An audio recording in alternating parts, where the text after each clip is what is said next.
a una nueva oportunidad, ¿no?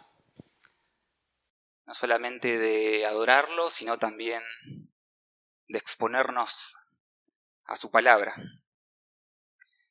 Ya el pasaje fue leído por nuestro hermano Maxi, así que los invito a, si quieren ir abriendo sus Biblias, hoy vamos a continuar con esta serie del libro de Romanos y estamos en el capítulo 9.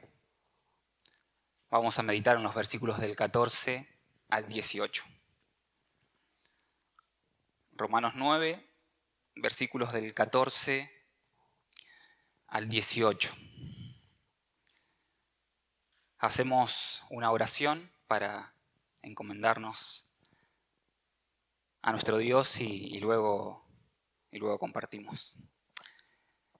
Señor, te damos gracias porque es tu mano poderosa la que nos ha traído, Señor, hasta este lugar.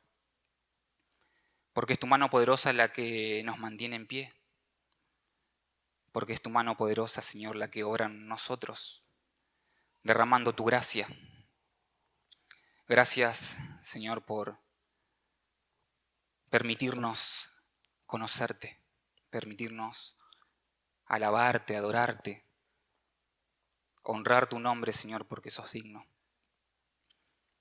Y ahora, Señor, como pueblo tuyo, Señor, nos exponemos ante tu palabra y reconocemos que ella es viva, que tiene el poder para transformarnos conforme a tu buena voluntad, Señor. Por eso te ruego, Señor, que tu mano obre, Señor, que tu Espíritu Santo pueda tratar con nuestras mentes y nuestros corazones para recibir tu verdad, Señor.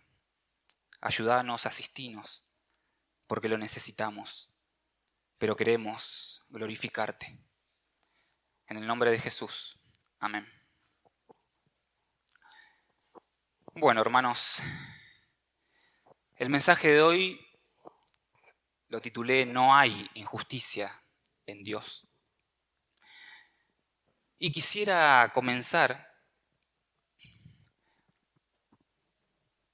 trayéndoles una ilustración para que ustedes puedan, en cierta manera, traerla a sus mentes en la medida en que vayamos avanzando en lo que la palabra de Dios nos quiere enseñar en el día de hoy.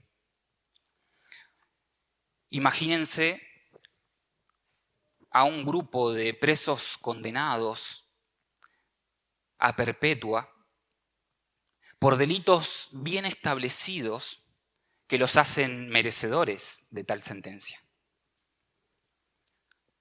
Se encuentran viajando en el colectivo penitenciario hacia el lugar donde estarán de por vida. Si aún lo queremos hacer un poco más ilustrativo, imagínenselos vestidos de naranja como solemos ver en las películas. Este colectivo con todos estos presos condenados va por la carretera y en un instante ven que el colectivo frena porque un auto ejecutivo se detiene delante de ellos. Asoman sus cabezas como para observar qué es lo que está pasando. Logran visualizar que es el juez que había declarado sentencia sobre sus vidas. Este juez baja de ese vehículo, saca un megáfono y comienza a nombrar a alguno de ellos, diciéndoles que se bajen del colectivo, que se les perdona la vida, porque alguien ya pagó por sus delitos. La tensión en esta escena está en que los que quedaron en el colectivo, abriendo las ventanillas, comienzan a gritarle a este juez: injusto, injusto. Entonces la pregunta que resuena es, ¿en base a qué estos hombres condenados justamente llaman al juez injusto? ¿Qué es lo que les da el derecho para llamarlo así? ¿En qué posición están para hacerlo? Bueno, con esa ilustración en sus mentes, quisiera exponer el texto de hoy. Previamente, vimos que la palabra de Dios no ha fallado en cuanto a la promesa hecha a Israel, porque el pueblo de Dios son aquellos que forman parte de la promesa, no aquellos que son descendientes según la carne. Ahora, esto Dios lo decretó así para que los propósitos, según su elección, permanecieran. Entonces, naturalmente, la pregunta que se concibe en nuestra razón y en nuestra lógica humana es si aquellos que son considerados hijos de Dios, por ende, son parte de su pueblo, son aquellos elegidos por Dios y hechos partícipes de su promesa, ¿no suena a que Dios es injusto con aquellos que no forman parte? Si a algunos ama y a otros aborrece, como vimos en el versículo 12, a través del ejemplo de Jacob y de Esaú, pareciera que Dios no está obrando justamente con los seres humanos.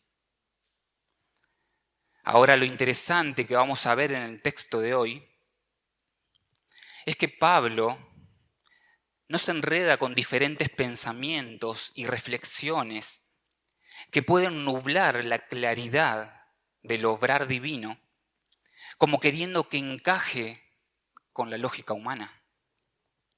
Es por eso que la estructura del pasaje que vamos a estar viendo es de la siguiente manera. El versículo 14 nos presenta la pregunta y a su vez nos revela la respuesta concisa y clara. ¿Qué diremos entonces? ¿Que hay injusticia en Dios? A lo que Pablo responde con un rotundo de ninguna manera. Sin embargo, pasará a exponer dos argumentos para demostrar esta verdad, y cada uno de ellos tomando una cita del Antiguo Testamento y a su vez en cada uno dando una conclusión como reforzando la idea. El primer argumento lo encontramos en el versículo 15, el versículo 16 siendo su conclusión, el segundo argumento en el versículo 17, su conclusión en el versículo 18. Una última aclaración es que a la hora de considerar los dos argumentos, el primero será como poniendo foco de esta verdad aplicada a los que pertenecen al pueblo de Dios. Muchos comentaristas suelen denominarlo como el argumento positivo. Y el segundo poniendo foco en aquellos que no pertenecen al pueblo de Dios, lo que muchos consideran como negativo tomando esta misma idea. Sin embargo, Pablo va a aclarar que la verdad de que en Dios no hay injusticia se verá en ambos casos. Comencemos con el primer argumento que da Pablo para revelar que Dios no es injusto. Cita Éxodo capítulo 33, versículo 19, donde encontramos una conversación entre Dios y Moisés. Las palabras son las que leemos en el texto, pero quisiera que podamos entender en qué contexto es que le fueron dichas, ya que Pablo seguramente lo consideraba a la hora de decirlo. Éxodo nos muestra que teniendo la orden de marchar hacia la tierra prometida, Moisés dice la famosa declaración que seguramente muchos la tienen resonando en sus mentes, donde le dice: si tu presencia no va con nosotros, no nos hagas salir de aquí. Y continúa diciéndole: ¿en qué se conocerá tu gracia para con nosotros, sino en que tu presencia habite en medio nuestro? Esas son las palabras que Moisés le expresa a Dios. Y en el versículo previo a lo que Pablo cita, dice: entonces Moisés dijo: te ruego que me muestres tu gloria. Y el Señor le contesta: yo haré pasar toda mi bondad delante de ti y proclamaré el nombre del Señor delante de ti. Y ahí viene el texto que cita Pablo en Romanos. Vemos que el contexto del pasaje en el Antiguo Testamento nos revela que es parte de una manifestación de la gloria de Dios, más específicamente de una manifestación de su bondad soberana. Esto nos aclara un poco el panorama para que podamos entender por qué Pablo cita este pasaje para argumentar este punto que estamos viendo. Como dije al principio, este primer argumento tiene foco en los que pertenecen al pueblo de Dios, en los que son parte de su promesa. Las palabras son: tendré misericordia del que yo tenga misericordia y tendré compasión del que yo tenga compasión. En otras palabras, la bondad de Dios se hace eco en estas palabras: tendré misericordia del que yo tenga misericordia. Qué revelación, hermanos, más espléndida de la gloria de Dios en su bondad. El primer argumento que Pablo nos presenta es que Dios imparte su misericordia soberanamente a quien Él quiere. Y eso, dice Pablo, no es algo injusto, sino que es una manifestación de su bondad. El contexto histórico del pasaje de Éxodo que trae Pablo era el pecado del becerro de oro y cómo Moisés tuvo que interceder por el pueblo para que no fuera destruido. Se ve el juicio de Dios y cómo éste pasó por alto en aquel entonces, impartiendo misericordia de una manera soberana y bondadosa. Ahora, el contexto en Romanos nos muestra que la elección tiene su raíz también en la bondad de Dios, como una manifestación de su misericordia impartida soberanamente. ¿Lo pueden ver? Es la fidelidad de Dios a su promesa lo que hace que esta verdad corra y no algo que pueda hallarse en el hombre. El problema muchas veces de ver a Dios injusto, dice un autor, es que el hombre se para en un lugar equivocado ante esta verdad.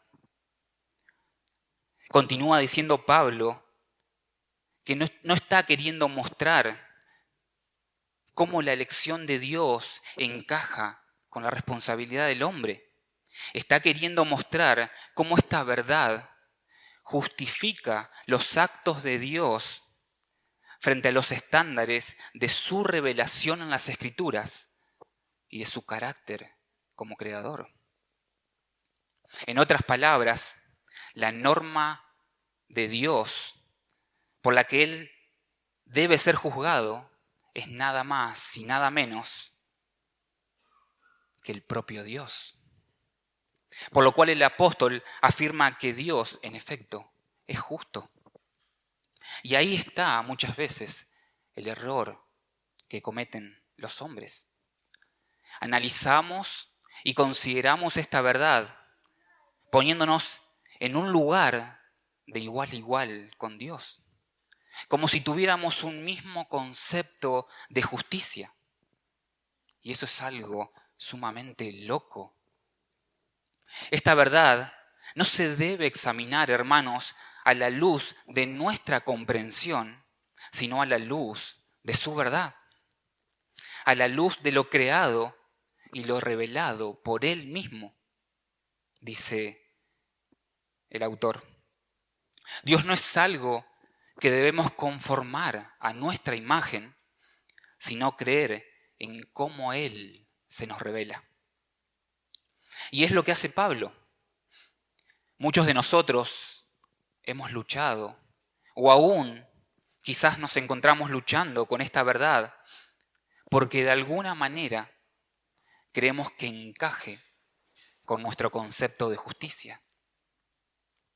Sin embargo, volviendo a la ilustración del principio, la pregunta sigue siendo, ¿desde qué posición podemos llamar a Dios injusto? Cuestionar la justicia de Dios, hermanos, abre un abanico de cuestionamientos hacia su obrar, y eso es algo que no lo glorifica. Si somos parte del pueblo de Dios, es por soberana misericordia de Dios para con nosotros. Nada más. Eso, sin nada que agregarle y sin nada que quitarle, nos revela la gloria de Dios en su bondad. Tanto vos como yo nos encontrábamos arriba de ese colectivo, hacia una condena perpetua y eterna. Si por su soberana misericordia, siendo un juez justo, Dios quiso dejarnos bajar y perdonarnos de tal fin, no es porque es injusto, es porque es sumamente y gloriosamente misericordioso. Ese es el atributo que brilla con gran esplendor. ¿Lo pueden ver? ¿Cómo imparte su misericordia soberanamente? Pablo concluye este primer argumento diciendo en el versículo 16, así que no depende del que quiere ni del que corre, sino de Dios, que tiene misericordia. Lo que Pablo nos quiere decir, hermanos, es que no depende de ninguna voluntad interior que podamos tener, que podemos llamarle deseo, ni que depende de ninguna voluntad exterior a la cual podamos llamarle esfuerzo. No depende, dice Pablo, del que quiere ni del que corre. No depende ni del deseo que pueda ocurrir dentro nuestro, ni siquiera depende de la ejecución de ese deseo. Pablo concluye de que depende de Dios que tiene misericordia. Hermanos, no somos merecedores de nada, mucho menos del favor de Dios. Y déjame decirte algo, tampoco lo podemos alcanzar. Si fuimos elegidos, es por su gran misericordia, y eso da gloria al nombre de Dios. Jamás los propósitos de Dios de elección estuvieron atados a algo que pueda habitar en sus criaturas. Déjame repetirlo. Jamás los propósitos de Dios de elección estuvieron atados a algo que pudiera habitar en sus criaturas. Y soy consciente de cuán fuerte puede golpear esta verdad en nuestras conciencias. Porque por naturaleza queremos pararnos en el mismo peldaño o en el mismo escalón que Dios para discutir su obrar. Queremos ejecutarla en nuestro concepto de justicia. Queremos que encaje en nuestra razón lógica humana. En tiempos como los que vivimos, quizás muchos de ustedes han escuchado una frase que dice lo siguiente: Dios es un caballero. Y déjame decirlo, que eso no es más que una herejía. Como si se hallara algo digno en nosotros, a lo cual Dios tenga que respetar y que tenga que hacerse a un lado, no pudiendo ser Dios y Señor sobre esa parte de nosotros, quien no somos más que criaturas. Sin embargo, te animo a que puedas meditar en esta verdad a la luz de su propia revelación, de su carácter como creador revelado en las Escrituras. No a la luz de tus pensamientos o de tus ideas de justicia, sino a la luz de la verdad que Él mismo revela de sí mismo. ¿Cuántos se apartan de esto y se deslizan en terrenos donde cuestionan a Dios por su soberana voluntad o buscan moldearlo conforme a sus pensamientos? Que Dios nos permita creerle a Él y no buscar una aceptación de su justicia a la luz de nuestro concepto de justicia. Deja de buscar a Dios en tu concepto de Dios.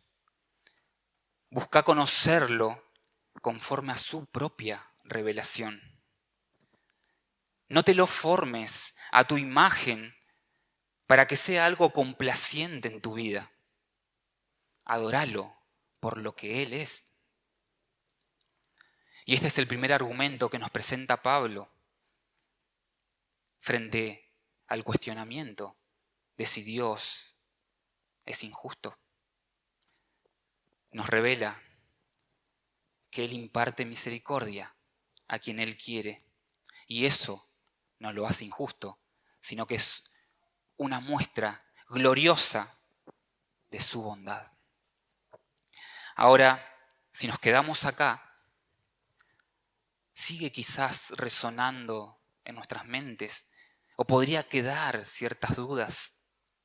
Porque podríamos pensar, bueno, Dios imparte soberanamente su misericordia para con quien quiere, haciéndolos parte de su pueblo. Y contemplando a los que no, ¿se puede hallar algún destello de injusticia en eso? Esto nos lleva a contemplar el segundo argumento que encontramos en el versículo 17, donde Pablo cita Éxodo capítulo 9, versículo 16, donde ya el personaje no es Moisés, sino que es Faraón. Vemos que aplica el argumento como poniendo foco en aquellos que no forman parte de su pueblo, que no son parte de la promesa. Y nuevamente, viendo el contexto que leemos en Éxodo, en el versículo 13 Dios le dice a Faraón por medio de Moisés, esta conversación se da en el transcurso de la séptima plaga y dice lo siguiente. Moisés se presenta a Faraón y le dice en nombre de Dios, deja ir a mi pueblo para que me sirva, porque esta vez enviaré todas mis plagas sobre ti, sobre tus siervos y sobre tu pueblo, para que sepas que no hay otro como yo en toda la tierra. Versículo 15 del capítulo 9 de Éxodo dice, porque si yo hubiera extendido mi mano y te hubiera herido a ti y a tu pueblo con pestilencia, ya habría sido cortado de la tierra. Y el versículo 16 diciendo lo que tenemos en el texto que encontramos en Romanos. ¿Qué es lo que deseo que podamos ver con esto, hermanos? El contexto en Éxodo de este pasaje nos muestra que tranquilamente Dios hubiera podido exterminar en un instante a Faraón. Sin embargo, el propósito de que permanezca es revelar el poder de Dios y que su nombre sea conocido en toda la tierra. Faraón merecía ser exterminado y de una manera justa, por rebelarse contra Dios y por rebelarse contra su pueblo. Dios, endureciendo su corazón, no estaba más que dejándolo a merced de sus propios deseos e inclinaciones pecaminosas que él deseaba seguir. No estaba Dios siendo injusto con endurecer a Faraón, porque voluntariamente Faraón estaba rechazando y declarándose enemigo de Dios. Si por algo permanecía en pie, es porque soberanamente Dios así lo decidió con un propósito específico: que su poder y su gran nombre sea conocido. En otras palabras, que su gloria sea dada a conocer. Y volviendo a Romanos, vemos que el impartir misericordia a algunos y a otros endurecer, como vemos el ejemplo de Faraón, en ambas cosas vemos que no son más que una manifestación de la gloria de Dios a través de su obrar soberano, impartiendo misericordia o endureciendo corazones. En nada de esto hay injusticia. Todos nacemos enemigos de Dios, rechazando su gloria. Nacemos buscando constantemente sentarnos en el trono de Dios en nuestras vidas. No lo conocemos, no lo glorificamos. Déjame decirte algo, hermano. Todos nacemos siendo una especie de Faraón.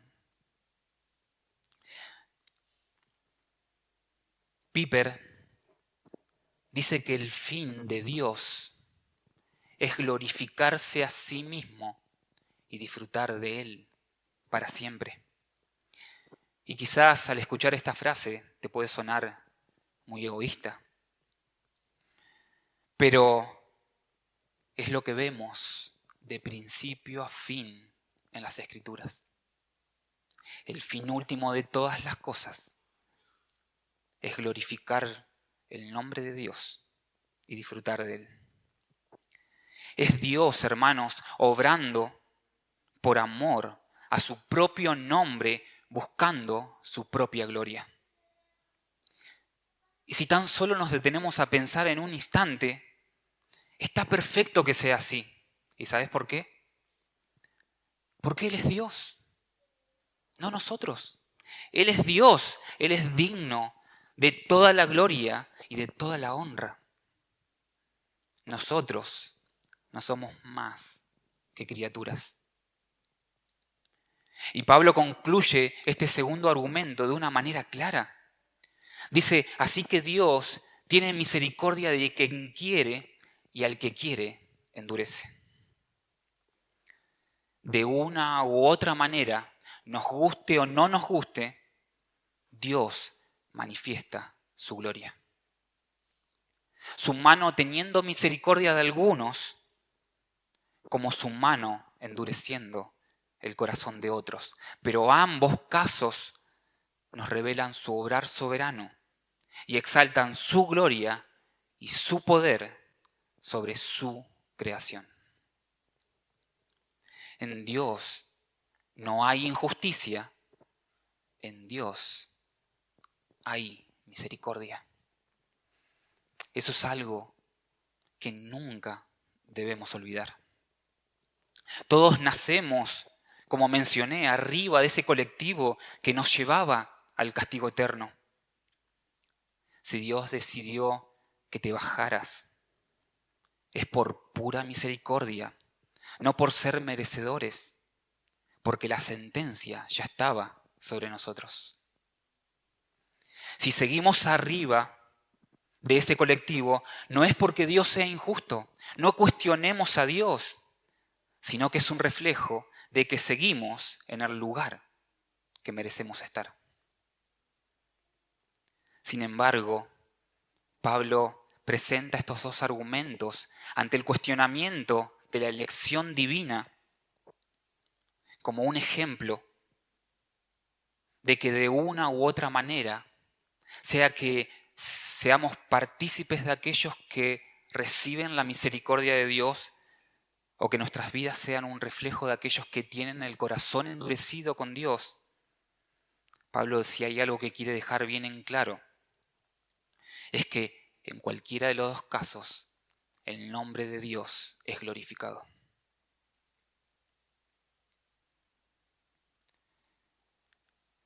En nuestra naturaleza, esta es una verdad bastante difícil de masticar, pero qué deleitoso es cuando lo probamos.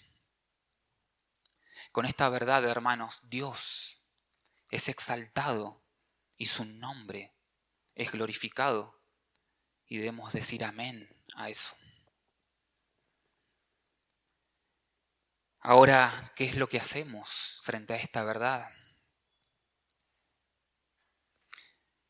Pablo quiere dejar bien en claro que en Dios no hay injusticia, sino que en Dios hay misericordia.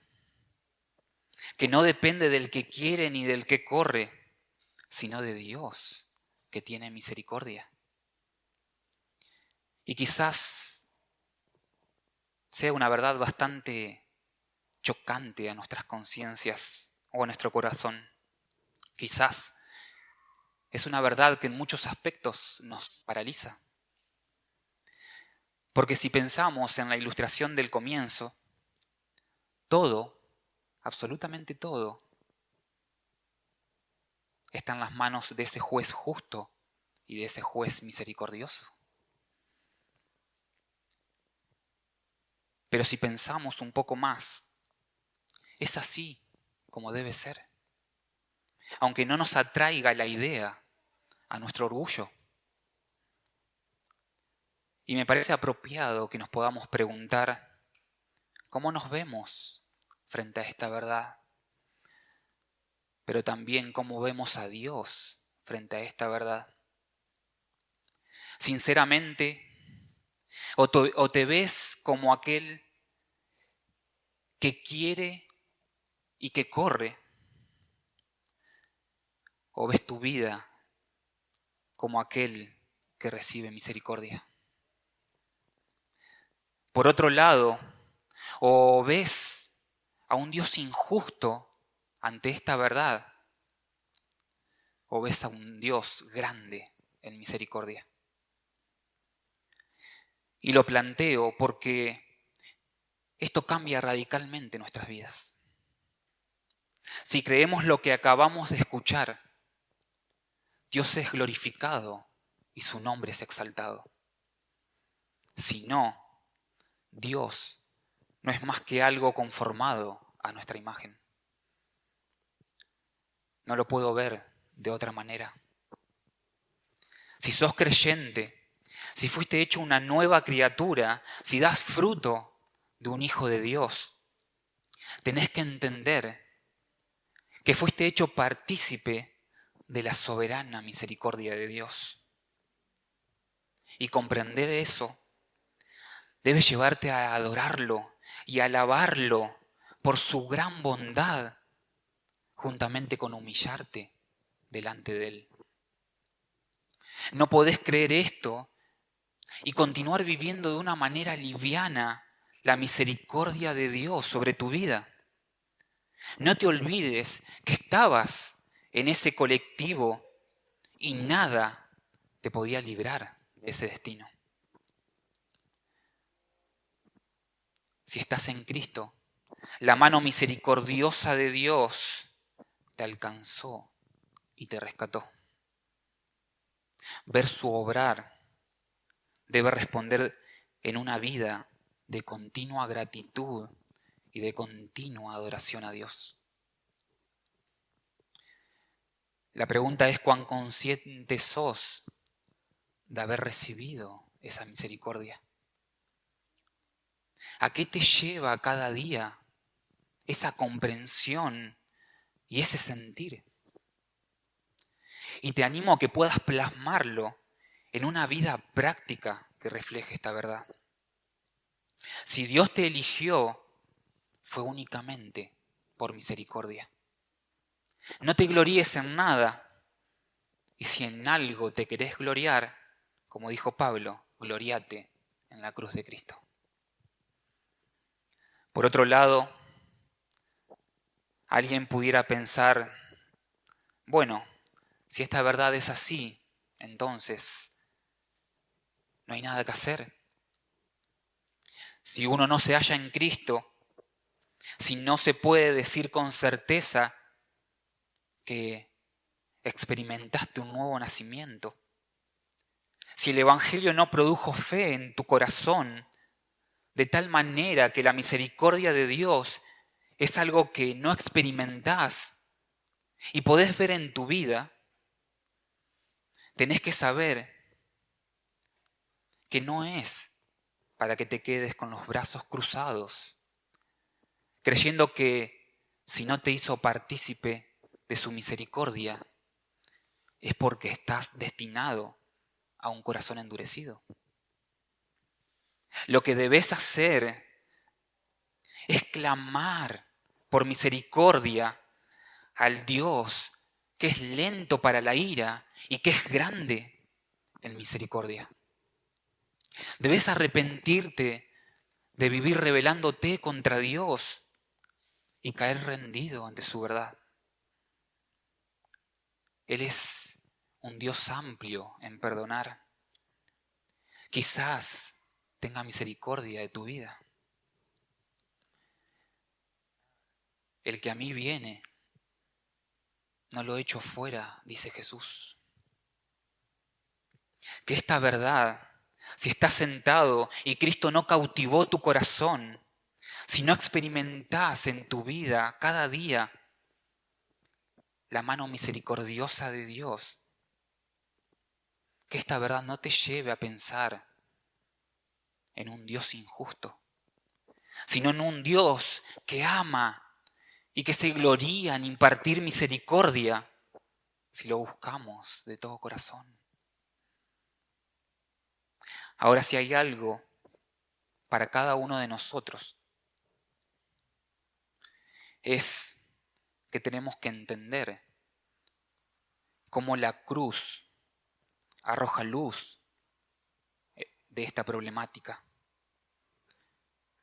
El tema que menciona Pablo surge de un pensar posible de sus oyentes a una cierta idea de justicia en Dios. Sin embargo, ¿cómo el Evangelio trae luz sobre esto? Primera de Pedro capítulo 3 versículo 18 dice, porque también Cristo murió por los pecados una sola vez. Y escuchen esta frase, el justo por los injustos, para llevarnos a Dios. Hermanos, no estamos en posición de gritarle a Dios que es injusto eligiendo, porque todos merecíamos el infierno. Cristo es el único justo y tuvo que venir a morir de tal manera para rescatarnos de nuestra condenación. Esta verdad no es para que inflemos el pecho y nos creamos mejores que otros por ser partícipes de la misericordia de Dios. Más bien, esta verdad debe conducirnos a una mayor humildad, reconociendo que nada, absolutamente nada fue hallado en nosotros, ni se hallará que pueda hacernos merecedores de la salvación. Solo creer en el único justo, Cristo mismo, que tuvo que pagar por tu vida, que tuvo que pagar por mi vida. Si hay algo que tenés que reconocer, que si estás en Cristo, es porque la mano de Dios te rescató.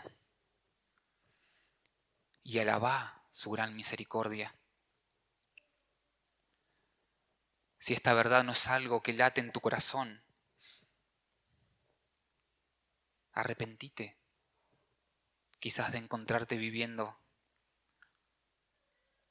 contrario a los propósitos de Dios.